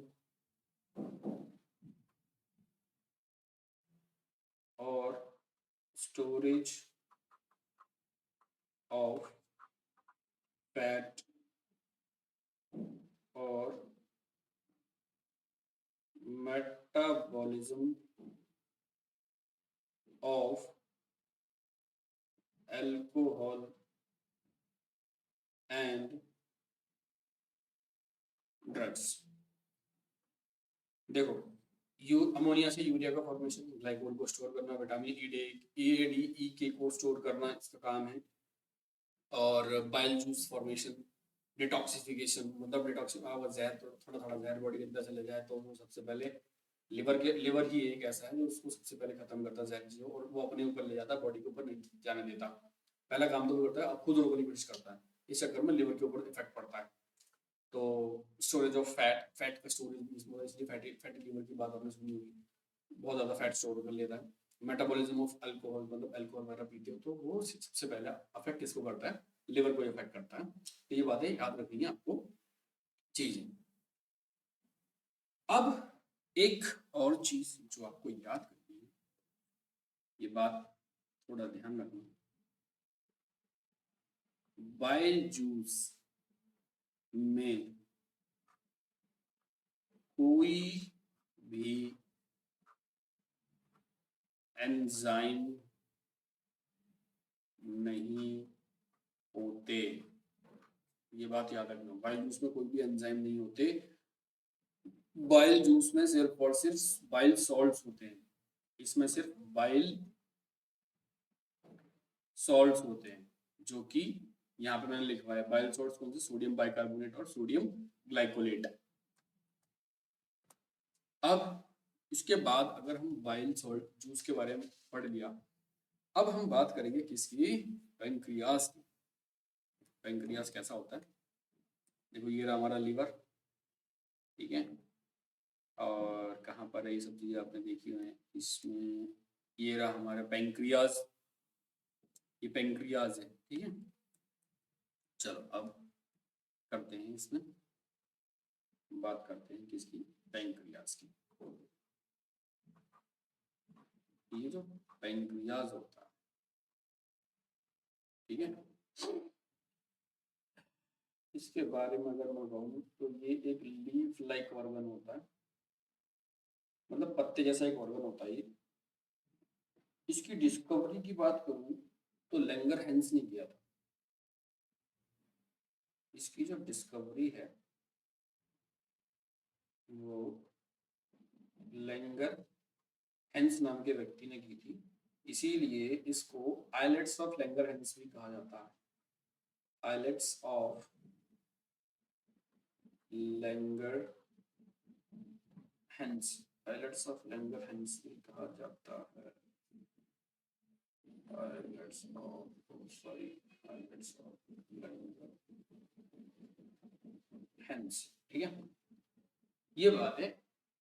अब ये जूस कौन कौन से रिलीज करता है, अब इससे ये एक दिन में, पहले तो बात ये है कि एक दिन में करीब 1 litre per day, 1 litre per day juice release करता है।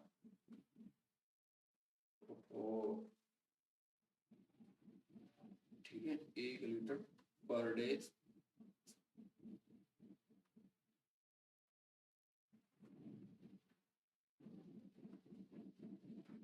एक litre per day juice release करता है। अब करता कौन कौन से हैं, उनकी बात की जाए तो 3 एंजाइम इसमें रहते हैं, ठीक है। इसमें जो एंजाइम्स हैं वो हैं कौन कौन से, समझो। अब इसमें जो है वो है आपका, एक है ट्रिप्सिन, ठीक है, एक ट्रिप्सिन है, एक है एमाइलेस,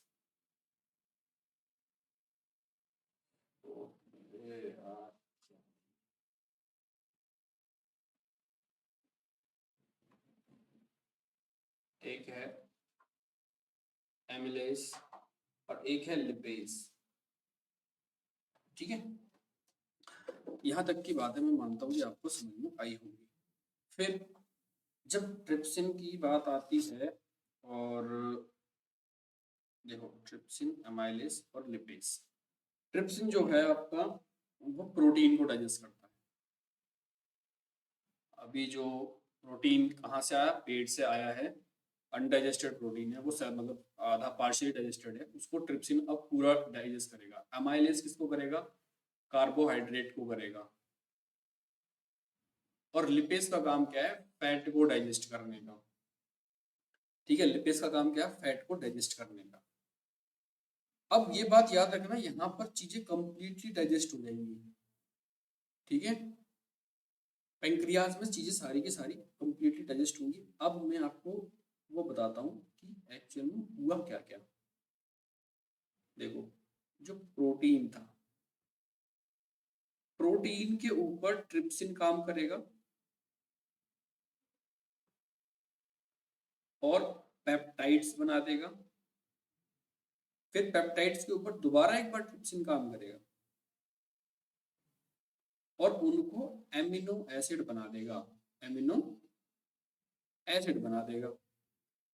फिर उसके बाद प्रोटीन जो है, प्रोटीन के बाद अगर मैं स्टार्च की बात करूं, स्टार्च के ऊपर जो काम करेगा वो करेगा एमाइलेज, और ये बना देगा इसको माल्टोज में कन्वर्ट कर देगा। फिर जो फैट हैं आपके, फैट बोले या लिपिड्स बोले, इनके ऊपर लिपेज काम करता है और क्या बनाता है, ये बनाता है फैटी एसिड्स। और इनके ऊपर एक बार फिर दोबारा जब लिपेज काम करता है तो बनते हैं ट्राइग्लिसरॉल, ट्राई, सॉरी एक मिनट मिटाता हूँ इसको,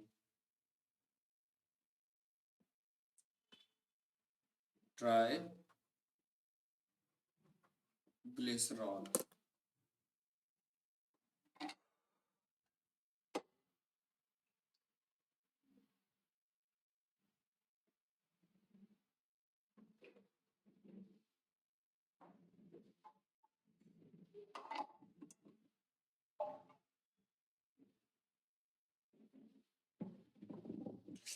अब थोड़ा और बात करते हैं। देखो, अभी तक बाइल जूस जो था, ट्रिप्सिन ट्रिप्सिन ये सारी चीजें जो थी, ये सारी चीजें ऐड कर दी गई हैं किसके अंदर, जो हमारा काइम फूड आया। देखो, जो काइम फूड आया था हमारा, कौन सा काइम फूड आया था, उसमें क्या है, दो लोगों ने, सॉरी, एक लीवर ने,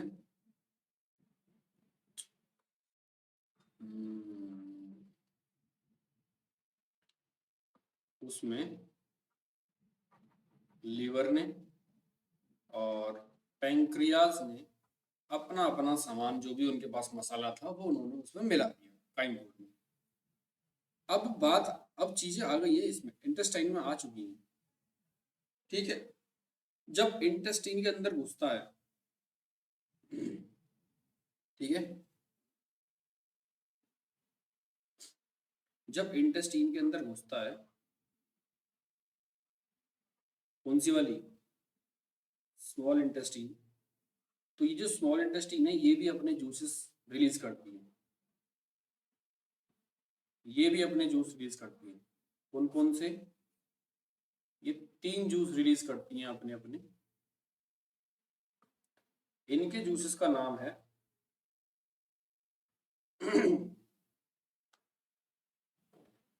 एक का नाम है सुक्रेज, एक का नाम है माल्टेज, एक का नाम है लैक्टेज। सुक्रेज जो है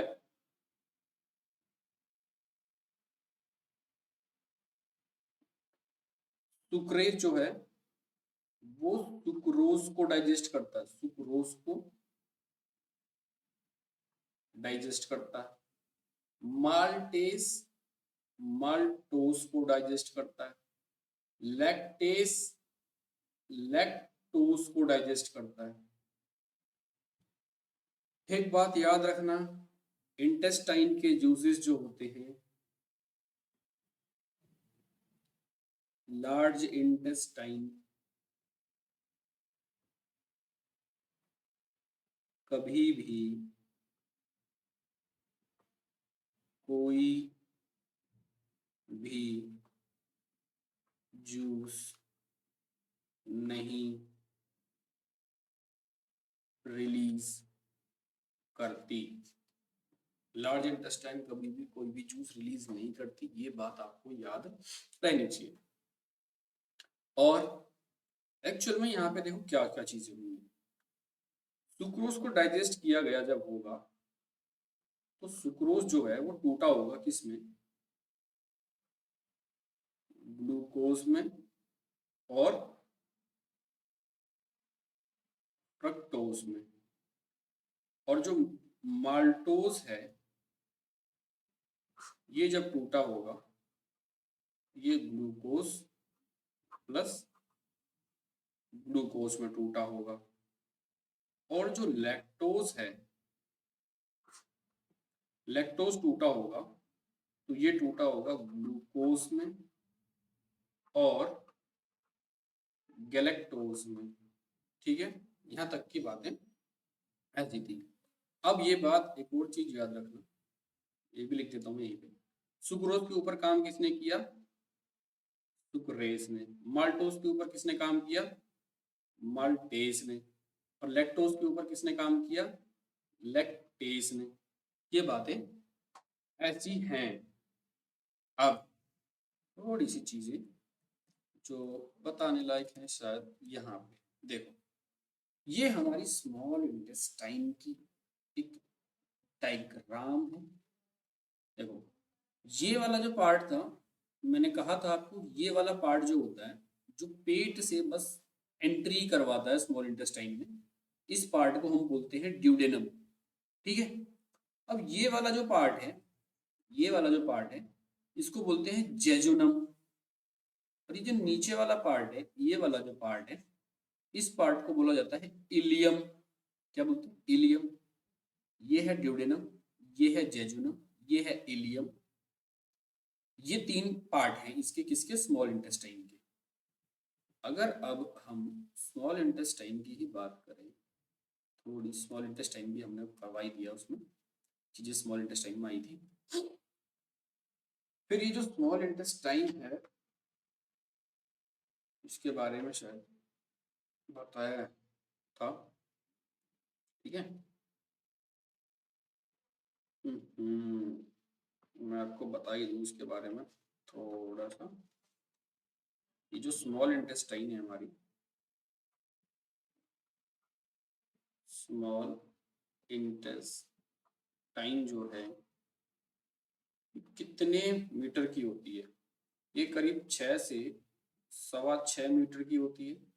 ठीक है, और अगर इसके डायामीटर की बात करें तो ये करीब 1 इंच का होता है डायामीटर इसका। इसके 3 पार्ट होते हैं जो अभी मैंने बताया आपको। एक है ड्यूडेनम, ड्यूडेनम, एक है जेजुनम, जेजुनम, एक है इलियम। ठीक है, एक बात याद रखना, इलियम वाला जो हिस्सा है ना, इलियम वाले हिस्से में एब्जॉर्प्शन ऑफ विटामिन B12 होता है। ठीक है भाई, समझ में आ गई चीजें? ठीक, बहुत बढ़िया।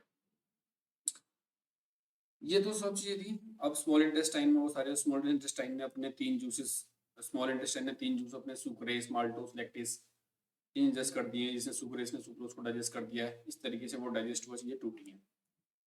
फिर क्या होता है इसके बाद? जो चीजें होती हैं वो होती हैं देखो, स्मॉल इंटेस्टाइन का जो जेजुनम और इलियम वाला पार्ट है, देखो जेजुनम, ये वाला जो पार्ट है ना, जेजुनम और इलियम वाला पार्ट, इसमें एक्चुअल में एब्जॉर्प्शन होता है किन किन चीजों का? इसमें एब्जॉर्प्शन होता है हमारा एमिनो एसिड जो हमने बनवाए, ग्लूकोज जो बना है, और फ्रक्टोज बना है हमारे बॉडी के अंदर, तोड़ा गया है फ्रक्टोज। गैलेक्टोज में भी हमने तोड़वाया है चीजों को, और ट्राइग्लिसरॉल में भी, ग्लिसरॉइड में भी हमने, ट्राइग्लिसराइड में भी हमने चीजों को तोड़वाया। जैसे देखो यहाँ पे हमने ग्लूकोज, फ्रक्टोज, गैलेक्टोज को तोड़वाया चीजों को। यहाँ पे हमने प्रोटीन, सॉरी, यहाँ पे हमने फैटी एसिड्स ट्राइग्लिसरॉल में भी कन्वर्ट करवाया है, एमिनो एसिड में भी करवाया है, और वहाँ कार्बोहाइड्रेट को भी करवाया था। तो इस तरीके से चीजें, ये सारी चीजें अब्जॉर्ब हो चुकी है स्मॉल इंटेस्टाइन में, अब सारी की सारी चीजें अब्जॉर्ब हो रखी है। एक सवाल बनता है जो कि ये है कि विटामिन B12 का एब्जॉर्प्शन कहाँ पर होता है स्मॉल इंटेस्टाइन में? तो सवाल, उसका जवाब होना चाहिए इलियम में होता है वो, ये ठीक है। फिर बात आती है कि इसकी लार्ज इंटेस्टाइन कैसी होती है भैया। देखो लार्ज इंटेस्टाइन ये रही, इसमें से अगर मैं सारी इंक हटा दूं, इसमें से सारी इंक हटा दूं और अब इसको उठाऊं, लार्ज इंटेस्टाइन ये वाली है, ठीक है, लार्ज इंटेस्टाइन ये वाली है, ठीक है। लार्ज इंटेस्टाइन के बारे में अगर मैं लिख दूं यहाँ पे कुछ चीजें, तो आप बुरा तो नहीं मानेंगे? नहीं मानेंगे, क्यों मानेंगे, पढ़ने के बैठे हैं। अगर मैं यहाँ पे लार्ज इंटेस्टाइन की बात करूं, लार्ज इंटेस्टाइन की अगर मैं बात करूं, तो जो लार्ज इंटेस्टाइन है, इसकी जो लेंथ है, लार्ज इंटेस्टाइन की लेंथ 1 से 1.5 मीटर की है,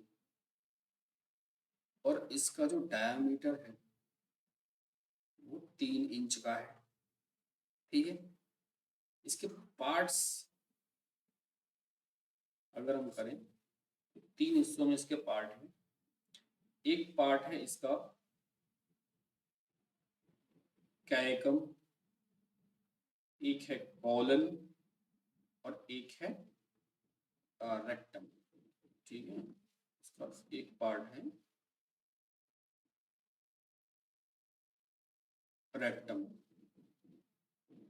जो कैयकम वाला पार्ट है, इसके पास एक वेस्टिजियल ऑर्गन है, इसके पास एक हैज वेस्टिजियल ऑर्गन। कौन से होते हैं वेस्टिजियल ऑर्गन? वो ऑर्गन जो हमारे पास है लेकिन उनका अभी हम कोई यूज नहीं करते। वो ऑर्गन कौन सा है? वो है अपेंडिक्स, बताया था। फिर ये कॉलन है। कॉलन का काम क्या है? कॉलन का काम है वाटर एब्जॉर्प्शन का। अब जो खाना स्मॉल इंटेस्टाइन से लार्ज इंटेस्टाइन में आ गया है, उसमें कुछ भी चीजें ऐड तो की नहीं जाएंगी, और इस स्मॉल इंटेस्टाइन में माइक्रोविलाई वगैरह भी थी, तो उनके थ्रू क्या होता, अरे मैं ये बताना भूल गया आपको, ये जो एब्जॉर्प्शन होता है ना, ये जो एब्जॉर्प्शन होता है, इस एब्जॉर्प्शन के लिए छोटे छोटी सी एक ट्यूब्स होती हैं, जिनको विलाई या फिर माइक्रोविलाई कहा जाता है, ये चीजें होती हैं। तो वाटर एब्जॉर्प्शन है, वाटर एब्जॉर्प्शन इसका काम है। इसका काम माइक्रो न्यूट्रिएंट्स का एब्जॉर्प्शन भी है, माइक्रो न्यूट्रिएंट एब्जॉर्प्शन, ठीक है। अब एक और चीज मैं आपको बताऊंगा, ये जो दोनों चीजें है ना, फॉइलम और इसके बारे में बताता हूँ।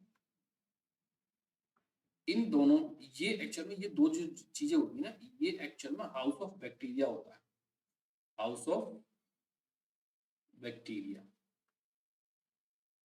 और क्यों? क्योंकि यहाँ पे जो बैक्टीरिया होता है ना, वो क्या करता है, जो अनडाइजेस्टेड फूड है ना, जो उसको सड़ा देता है।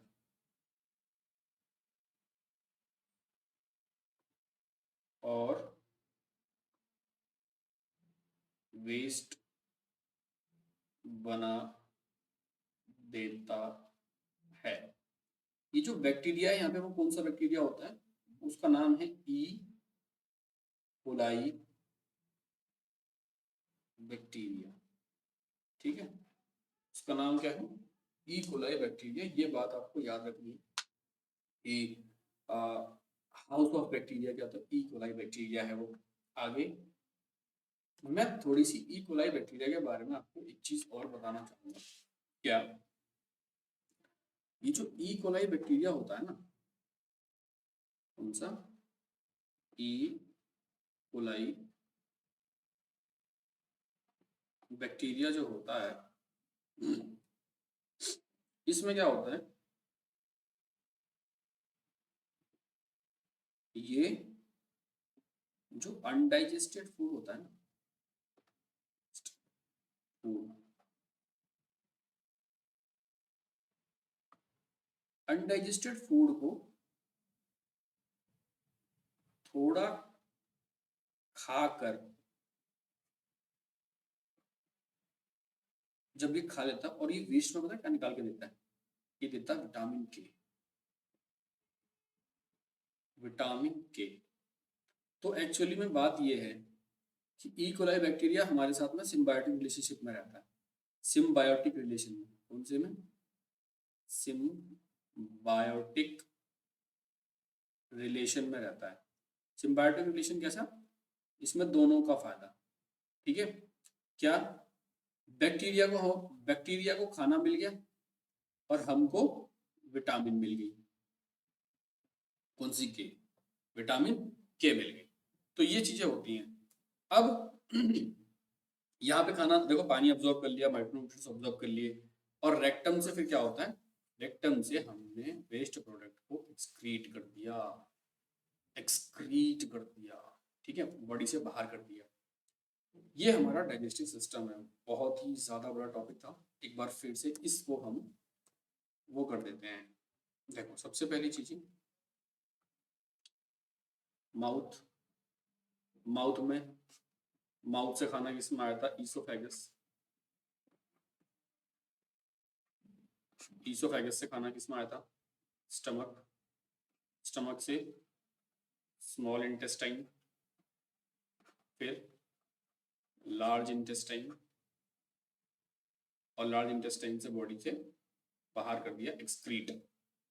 अगर मैं शॉर्ट में बोलूं तो माउथ पे हमने कार्बोहाइड्रेट को थोड़ा सा, मतलब पार्शियल डाइजेस्ट किया था। ईसोफेगस से वो पेरिस्टाल्टिक मूवमेंट हुई थी, फिर खाना स्टमक में आया था। स्टमक में HCl और एक और प्रोटीन था तुम्हारा, ट्रिप्सिन, ट्रिप्सिन था। हाँ, स्टमक में हमारा एक प्रोटीन, एक चीज हमने जोड़ी थी, इसका नाम था पेप्सिन। सॉरी, यहाँ पे एक एंजाइम जोड़ा था, पेप्सिन। फिर स्टमक से जैसे ही नीचे चीजें गई थी, तो लिवर का और पेंक्रियास का काम आया था। लिवर ने बाइल जूस, और पेंक्रियास ने तीन चीजें, एक लिपेज, एमाइलेज, और एक और था ट्रिप्सिन। ये एंजाइम जोड़े थे।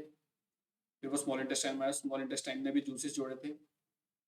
इसके जूसेस कौन कौन से थे, एक था आपका माल्टेस, एक था लिपेस, एक था माल्टेस, लिपेस और फ्रक्टेस। फ्रक्टेस नहीं था, माल्टेस था, लिपेस था, और मल्टेस, लिपेस और लैक्टेस, सॉरी, हाँ, एक था लैक्टेस, ये सारी चीजें थी। फिर यहाँ से लार्ज इंटेस्टाइन में आया, लार्ज इंटेस्टाइन में हमने इकोलाई बैक्टीरिया के बारे में पढ़ा जिसमें सिम्बायोटिक रिलेशनशिप था, सिम्बायोटिक रिलेशनशिप था, ठीक है। ये सारी चीजें हमने इसमें पढ़ी। आपको जैसी भी लगी हो आप मुझे बताना, और तब तक के लिए धन्यवाद। टेक केयर, बाय बाय, जय हिंद, जय भारत।